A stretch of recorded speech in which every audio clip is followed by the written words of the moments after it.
Hello viewers, I welcome you back in today's episode on career guidance.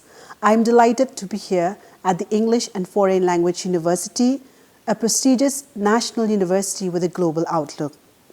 A university committed in achieving excellence in humanities, particularly in the areas of languages, cultures and literatures.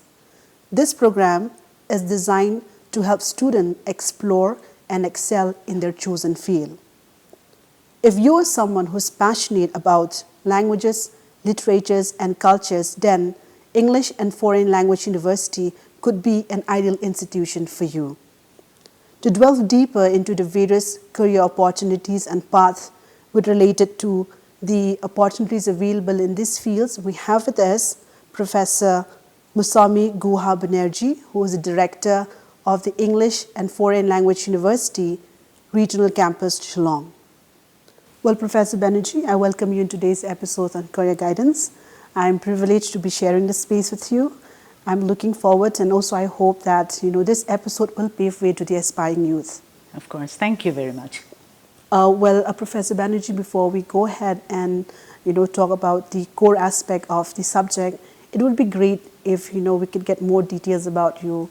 You can introduce yourself, and we can get to know more about you as well. So I've been in Shillong in the year 2017 and I've joined this institute in the month of March, or rather February. So before that I was in another central university in Varanasi, and ever since I've come here I have taken this place to be my own. I have become so very intimately associated with this place, given the vibrancy, of this place, and particularly the fact that, it's multiculturally milieud, So that is the kind of ethos that we have over here, which I thoroughly enjoy. And, we take pride in the fact that we have faculty members, staff in the administration, and students hailing from different parts of the country. So in the midst, I was in the Hyderabad headquarters of the university, and after that I took charge as the director of the campus from January in 2023, that is this year. All right, well, that's quite a long and interesting journey, of course, with a lot of hard work and patience. Right. All right, I'm getting into the core of the topic. It would be great if you could tell us more about, the history of the English and Foreign Language University across and also in the regional campus here in Shillong. Yes. So the English and Foreign Languages University has a very rich history. So it was founded in 1958, and at that time it was named the Central Institute of English. And after that, the journey began with the vision of imparting quality instructional material to the students, carrying out, research of world standards, and doing some extension activities also that would benefit the students who would be, passing out from the university. So with that mission, the university began. And of course, education and teacher training are some of the most important facets of the university.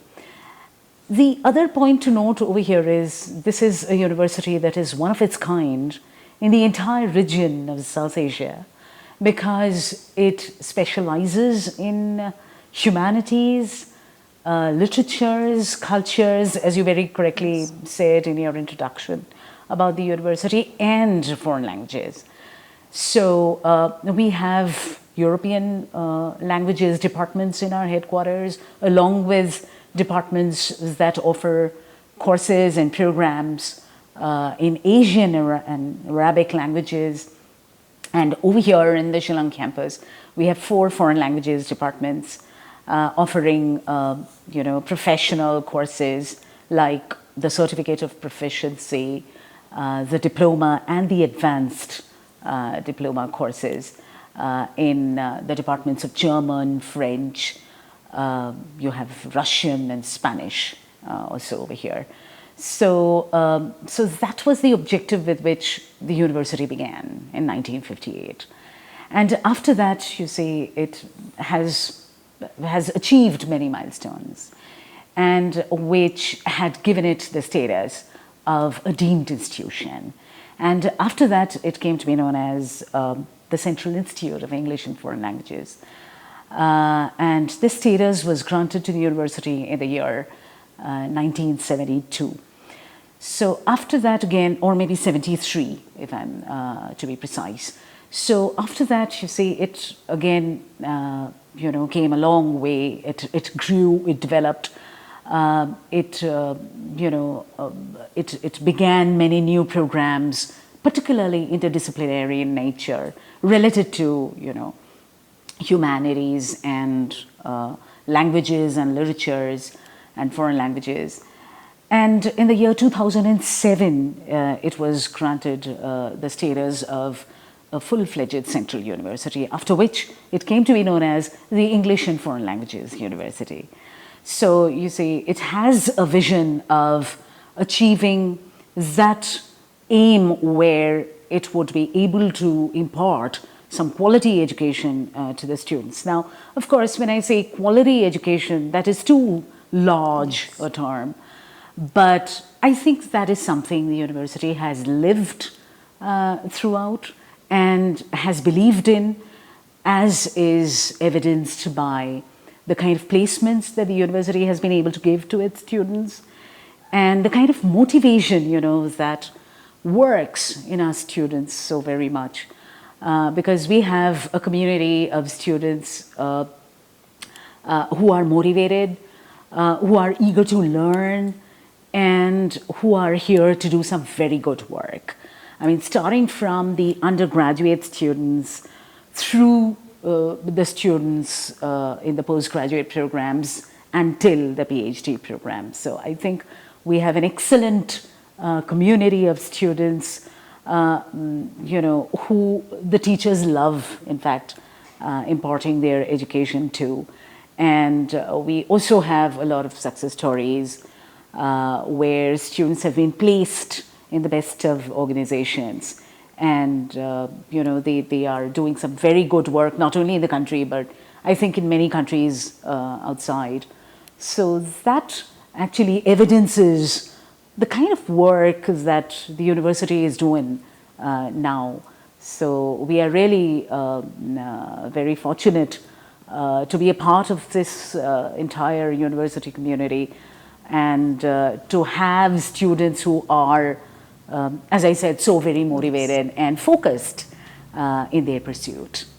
Well, remember, quite a good impression of the English and Foreign Language University. Now, as you mentioned, particularly in the field of the courses available to the students, and also talking about success stories, let's break up all these step by step. First of all, I would like to get more about the courses available here at the Shillong campus. Yes, sure. So to begin with the courses and the programs that we have over here, I have to begin with saying that here are 5 departments that run regular programs and 4 foreign languages departments. So these 5 departments are the Department of English Literature, the Department of English Language Education, the Department of English Language Teaching, the Department of Linguistics, and the Department of Journalism and Mass Communication.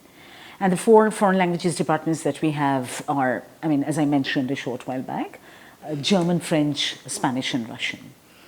So, for instance, to take the Department of English Literature, the Literature Department offers an MA program in literature, as well as a PhD program in literature. So in the Linguistics Department, it's MA Linguistics that is offered, and the PhD program in linguistics also along with that. The Department of ELE and ELT offer a PhD program in ELE. There are several other courses that are offered by the ELE and ELT departments that are a part of the programs offered by the other departments. For instance, there's a program called MA English Cafeteria, where courses are offered by the other departments. And such a program is, is constitutive of papers or courses that are offered by departments like literature, linguistics, ELE and ELT, for instance. We have also a program called BA English Honors. That is, again, in the same way, constitutive of papers or courses offered by, these departments. So these are precisely the programs. The JMC department offers a BA program in JMC along with an MA program in JMC. So these are the regular programs that we have. So precisely speaking, so we have 4 postgraduate programs, MA in Literature, MA in Linguistics, MA English Cafeteria and MA JMC, and 2 undergraduate programs, that is BA English Honors and BA JMC. So these are precisely the regular courses that are offered by the campus. And besides these, we have the part-time courses offered by the foreign languages departments. For instance, in each of these foreign languages departments, starting from German till Russian, that is German, French, Spanish and Russian, we have a certificate of proficiency course, diploma course and an advanced diploma course offered by these foreign languages departments.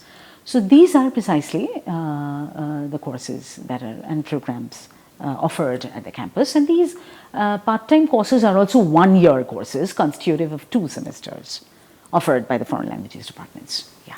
All right, ma'am. As you mentioned about the the PG courses, I want you to elaborate on MA English Cafeteria. Yes. As it's like completely new, and Exactly. so that the students or the viewers who is watching this program get more details about MA Cafeteria. Yes, yes. So that's a very interesting question, because we face a lot of questions when students come to take admissions, or maybe outside admissions also, because normally it's the Department of English, but over here you see English is diversified. Yes. Very concretely and in a very specialized manner. As you can see, we have the Department of English Literature, and then English Language Teaching, English Language Education and Linguistics at the campus, and at our headquarters you would find more specialized branches of this discipline. So in MA English Cafeteria, you would have papers and courses on subjects that would be offered by the other departments. For instance, there would be literature papers as well as papers that would pertain to linguistics and English language education and teaching, So it is a kind of a program where the students would be having to, come across papers or courses across disciplines.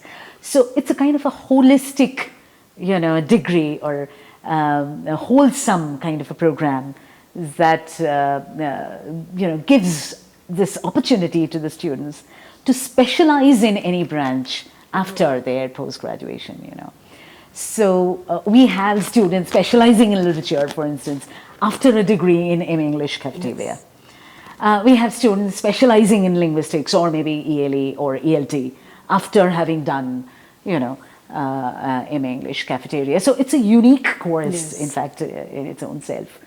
And we have quite a good number of admissions in MA English Cafeteria, and so it is in BA English, yes, Honors as well. So these are, absolutely balanced courses, I would say, or programs, that can offer the students a comprehensive idea about disciplines that they can pursue for their further studies and research.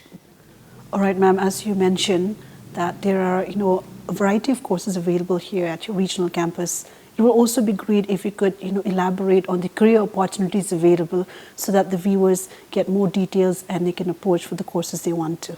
Yeah, yes. So, you see, I think the way in which humanities used to be perceived a few years back, that way of perceiving the discipline has changed very much. I mean, it has the entire way in which this has been perceived, the discipline has been perceived, has undergone a sea change.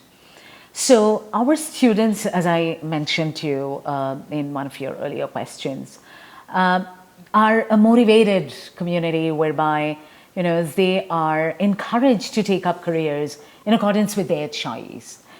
So we have students placed in corporate organizations, in schools, in colleges, in universities, both in the country and abroad. Some of our students, in fact, I would say many of our students are now pursuing higher research. Many students are doing translation works, research in translation, and so on. So I think there are a lot of avenues now so far as humanities education is concerned. So far as foreign languages are concerned, so we have students from outside because, as I said, these are part-time foreign languages courses. That is why we have both students from the university and students coming from outside, probably people who work sometimes express their interest to study in these languages, so they come and take up these courses. So the way in which humanities education has been now, the way in which foreign languages are now come to be seen, I think it is exceptional. And we have so many success stories that we are in our turn sometimes motivated, by the way in which our students are currently performing. We also have a placement cell in the campus where, career talks sometimes are organized. We have career guidance programs. We have organizations coming and wanting to hire our students. So currently, it is primarily for this reason that we are trying to develop a language proficiency test so that, we can give this test to our students and, after which it'll be convenient for them to know their abilities, because sometimes, when students aspire for higher studies, abroad, sometimes, TOEFL scores are needed, then, IELTS scores are needed, GRE scores are needed. So that is why I am in talks with, my faculty about, developing a language proficiency test so that, we have students ready with us so that, when we have, because we have these organizations, these companies approaching us, often and who look for students and who look for, scores that are at par with, the TOEFL examination or the IELTS examination or the GRE. So, that is also there in place. So, I myself as a teacher always try to motivate my students saying that, well, once you are here in English and Foreign Languages University, you have to be excellent in the language because in the future, after you pass out from this university, you would be imparting education to the rest of the world. Yes. So you have an immense responsibility already, And as soon as you step into this university, you have to be constantly focused, right? So we try to lend this professional edge, to our curriculum, be it literature, be it, linguistics or, ELE, ELT and JMC. So that professional edge is always there. We also focus on skill development programs sometimes,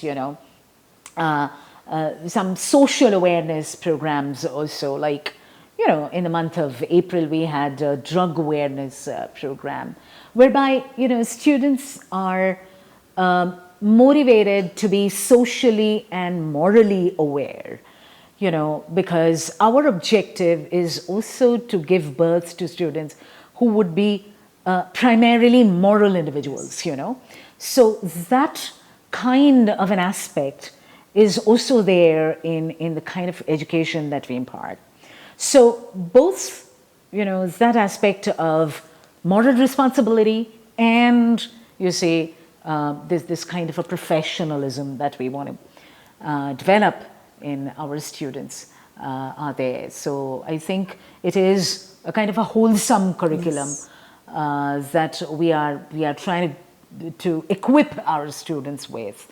And, and students who come over here are completely passionate about their,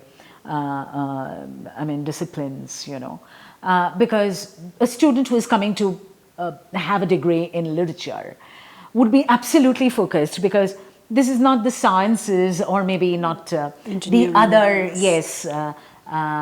perhaps vocational kinds of courses. This is a kind of a curriculum in which a student would really have to invest a lot, so far as, his interests are concerned, because he has to engage with the discipline, of course, which is true in the other disciplines as well.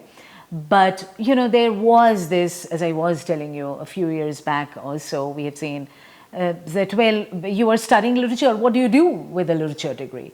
But now we realize what we actually do with a degree like that. So there are so many things to do, and our students are proving it.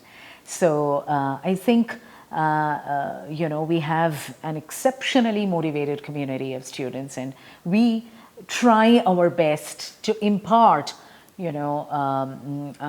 professional education, and at the same time education that would, give them a sense to the students of that kind of a moral responsibility that is needed for them to, succeed in the future.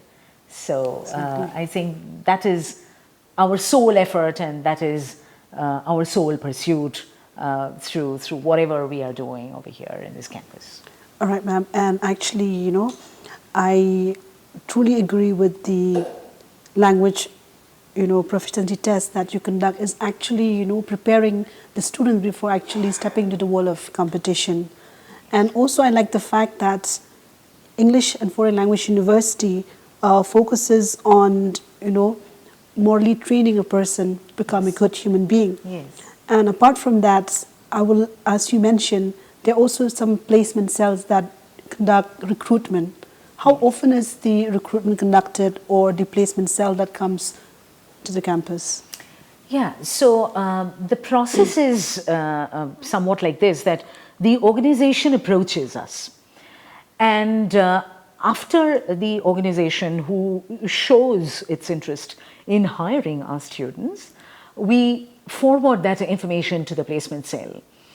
But sometimes, it is the other way around as well. The placement cell would, take the initiative and approach organizations that would be able to offer opportunities for our students that, again, in their turn, would come to match our students' abilities. Right, so that is something that the placement cell, I think, very often on a regular basis conducts. So, and we often, hold tutorials also for the students in languages and, in employment opportunities. Also, for instance, students who are interested in further research, maybe abroad, we encourage our students to attend such programs, because several programs are organized by our headquarters as well at the same time, So we encourage our students to organize programs that are, in its turn organized by, attend programs that are organized by our headquarters. Normally webinars are conducted. For instance, I'll give you a small example. When, the Fulbright commission in India organizes something, or maybe the United States India Educational Foundation organizes something, we inform our students to attend, those programs, or maybe those, events, so that they are equipped with information before applying, because there are the scholarships that we give our students. Many of our students actually get, national scholarships. Our students get UGC, NET fellowships, and some of our students are UGC JRF students. So, these opportunities are there. So, but some students, apply elsewhere, outside for fellowship. So they are encouraged more and more to do that. So we impart information to the students. We guide them so far as, their career opportunities are concerned, particularly those opportunities that would be matching their skills, right? So that is what are given to the students, and the primary responsibility of which, of course, is the placement cells. So that is what we normally organize and encourage the students to do. And also, ma'am, a very important part. My next question to you is, what is the enrollment procedure? How to get into the English and Foreign Language University? Yes. So from the last year, as we know, we have this CUET in place for the central universities. So all students aspiring for a seat in the English and Foreign Languages University would have to appear for the CUET examination. And of course, now, since it's a huge platform where they have a lot of choices, and of course, again, the university is not unknown to the aspiring students. So they can choose the university, and they would have to register in the university after having been selected in that particular examination.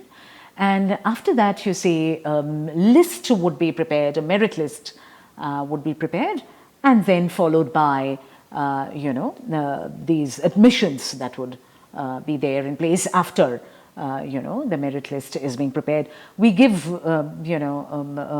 fair amount of time to the aspiring students to, get their provisional admissions. So that is now the procedure that is in place. And our Honorable Vice Chancellor, Professor E. Suresh Kumar, is extremely enterprising and very supportive of this campus, and he has taken all the pains possible to start the procedures of CUET in time. And probably under his excellent leadership, we are one of the first universities in the country that has come to implement the National Education Policy 2020. So we have already, begun with the curriculum that now is in full consonance with the ideals laid down in the National Education Policy 2020. So we are extremely fortunate, to have such an excellent leadership of our Honorable Vice Chancellor. So, so this is the way in which we are trying to proceed. And this time around as well, we would be having the CUET very soon, in fact, and we would be having students through the CUET for all the campuses, in fact, because we have our headquarters in Hyderabad. This is the campus that has come up in the year 1973. In fact, that was a very interesting coincidence, because that was the year when the state of Meghalaya also attained statehood. So, so we got our first approval then. So, and then you see we have another campus in Lucknow, which came up in the year 1979. So admissions would be happening in all these campuses simultaneously. And talking about the PhD courses, how can one get admission in PhD courses in the English and Foreign Language University? Yes. So we have several PhD programs in place. We have a PhD program in English literature, a PhD program in linguistics, and a PhD program in ELE. So for the PhD programs, the university conducts its own examination.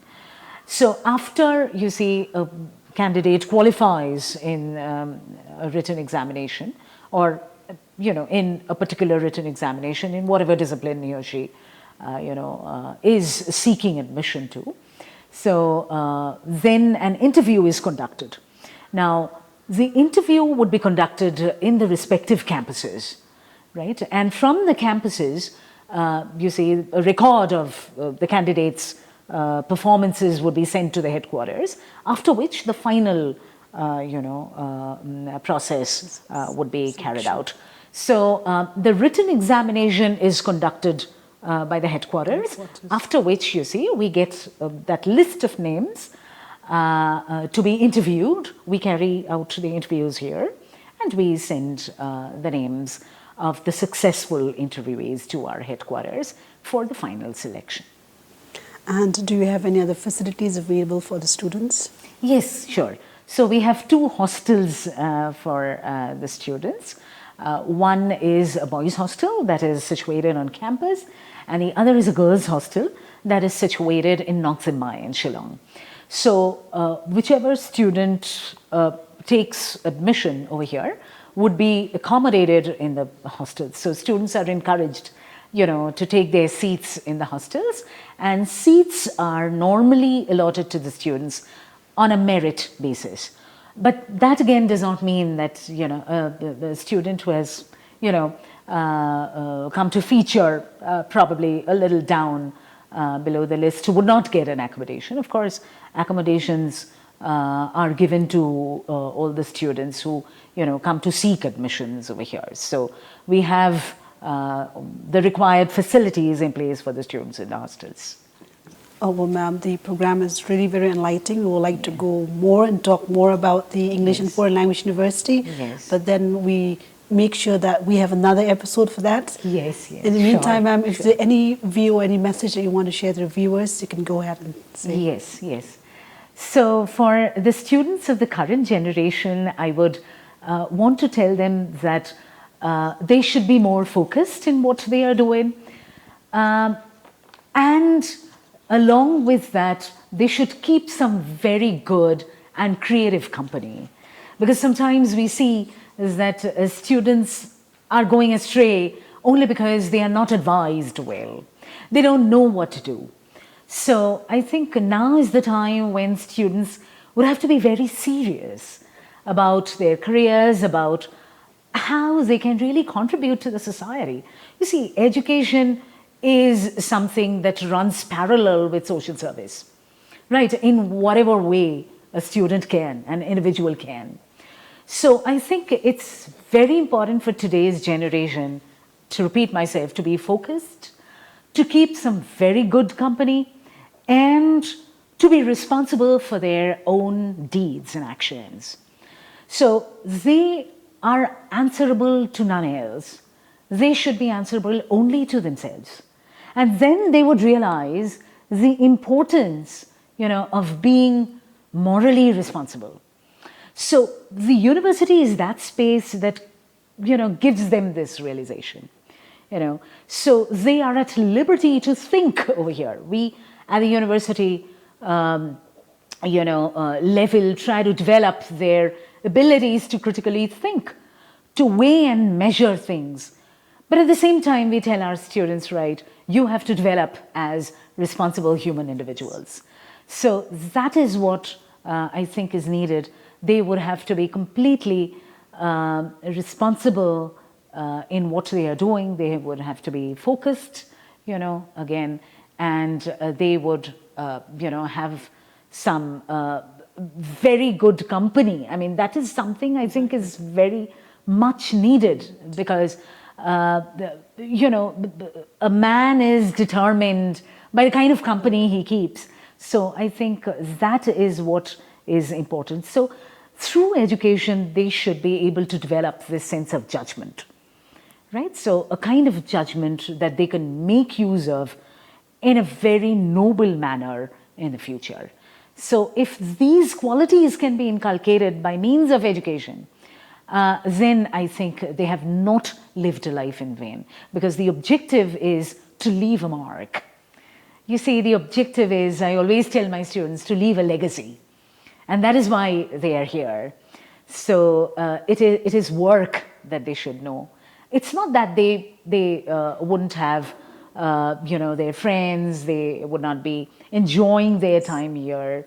But at the same time, they cannot digress. They cannot afford to do that, right? So focus and determination is all that is needed.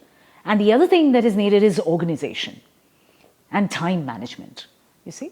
So these are the qualities, if developed by a student, then of course, wherever he is placed, in whatever part of the world, he is bound to succeed.